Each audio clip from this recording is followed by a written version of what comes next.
Electoral bonds. After all the delays, all the legal tussles and all the political fights, the data is out. The Supreme Court there slamming the SBI, the State Bank of India, for not disclosing the full data when it comes to the electoral bonds. A 5-judge bench scrapped India's electoral bonds.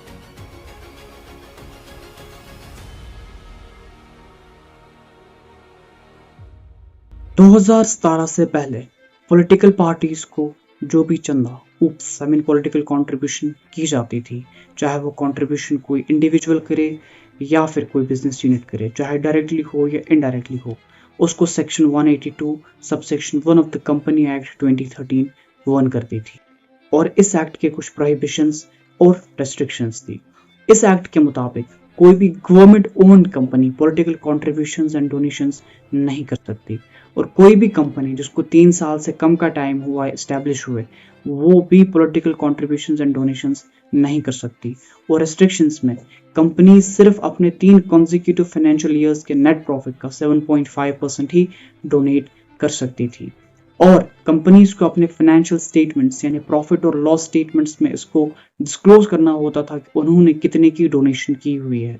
और donation सिर्फ उन political parties को हो सकती थी जो section 29A of the representation of the people's act 1951 के under register हो। और इसके ऊपर जख्म पे नमक ये section 80 GGC of the income tax act 1961 ये स्टेट करती थी कि अगर पॉलिटिकल कंट्रीब्यूशन या डोनेशन 20,000 से ज्यादा की है तो पॉलिटिकल पार्टीज लायबल थी कि वो डिटेल्स को ECI यानी इलेक्शन कमीशन ऑफ इंडिया के साथ शेयर करे, और election commission of India liable थी कि वो उन डिटेल्स को अपनी वेबसाइट पे डाल के पब्लिक करे। ये तो थी गड़बड़।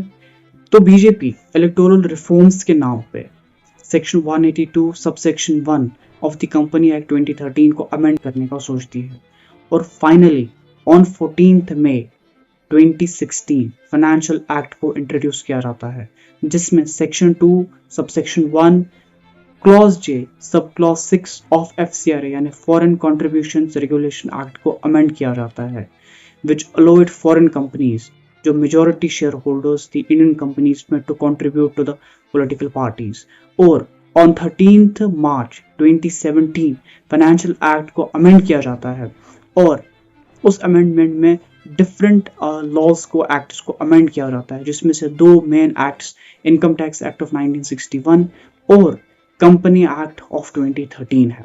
सेक्शन 11 ऑफ फाइनेंस एक्ट में section 13A of income tax act 1961 को अमेंड किया जाता है, जिसके मुताबिक पॉलिटिकल पार्टीज लायबल थी to keep records of their donation by a business unit और बाय अ इंडिविजुअल।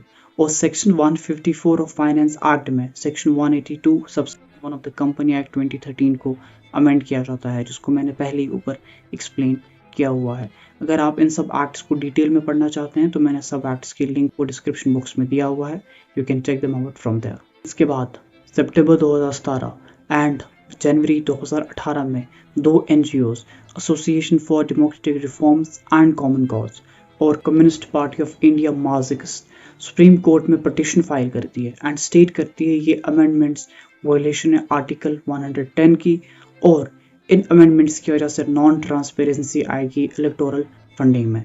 पर 2 जनवरी 2018 को इलेक्टोरल बॉन्ड्स को इंट्रोड्यूस किया जाता है, और SBI के कुछ ब्रांच को ऑथोराइज किया जाता है कि वो इन इलेक्टोरल बॉन्ड्स को in denominations of as low as 1000 and as high as 1 crore बेचे for a period of 10 days in the month of April, July and October.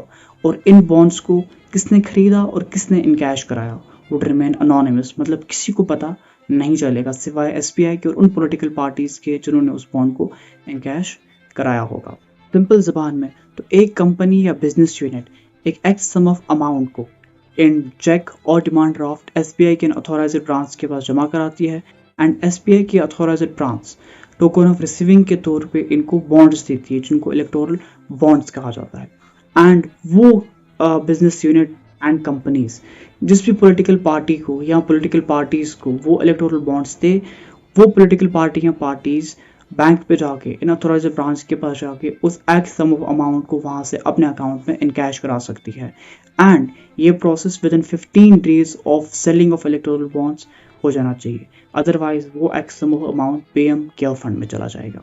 और इसके बाद पिटिशनर्स बहुत बार सुप्रीम कोर्ट जाते हैं और फाइनली 16 अक्टूबर 2023 चीफ जस्टिस डी.वाई. चंद्रचूड़ इस केस को 5 जज कॉन्स्टिट्यूशन बेंच को रेफर करते हैं और 31 अक्टूबर 2023 केस की सुनवाई 3 दिन तक चलती है और 2 नवंबर 2023 को सुप्रीम कोर्ट अपना जजमेंट रिजर्व कर लेती है and 15 February 2024 supreme court unanimously मतलब तमाम जज की सहमति के साथ इस इलेक्टोरल बॉन्ड स्कीम को स्ट्रक डाउन करती है और स्टेट करती है कि ये वायलेशन है वोटर्स राइट टू इंफॉर्मेशन जो एंश्राइंड है आर्टिकल 19 सेक्शन 1 क्लॉज ए में। और एसबीआई को ऑर्डर किया जाता है कि 12 अप्रैल 2019 से लेके टिल डेट जितने इलेक्टोरल बॉन्ड्स खरीदे गए हैं तमाम की डिटेल्स ईसीआई को दे यानी इलेक्शन कमीशन ऑफ इंडिया को दे। और इलेक्शन कमीशन ऑफ इंडिया को ऑर्डर किया जाता है कि वो 13 मार्च 2024 तक तमाम डिटेल्स को पब्लिक करे।